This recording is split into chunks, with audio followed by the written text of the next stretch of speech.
Moi, mä olen Sara. Mä oon 17-vuotias ja mun yksi harrastus on maalaaminen. Mä käytän akvarellivärejä ja sit välillä mä käytän vesivärejä ja sit välillä vesiliukoisia puuvärejä. Mä oon kerran kokeillut akryylivärejä ja sit öljyvärejä, mutta ne ei ollut ihan mun juttu, joten mä käytän akvarellivärejä ja ne on lähempänä sydäntä. Mä en nyt ihan muista tarkalleen, koska mä aloitin maalaamisen, mutta kankaalle maalaamisen mä aloitin jossain joulun jälkeen.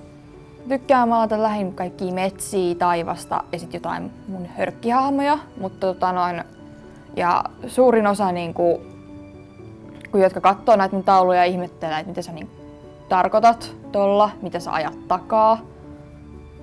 Ja ne on lähinnä semmosia, mitä mä itse tajuan. Kyllä mä suosittelen ihan niille, jotka on kiinnostunut ja on perillä maalaamisesta. Että tietää, että mitä värejä aikoo käyttää ja tietää, että mitä esim. On ero öljyllä ja akvarellilla. Mä haluan korostaa, että ei tarvitse olla todellakaan mikään Picasso, että vois maalata. Että sen kun jo maalaa, jos tekee mieli ja antaa mennä.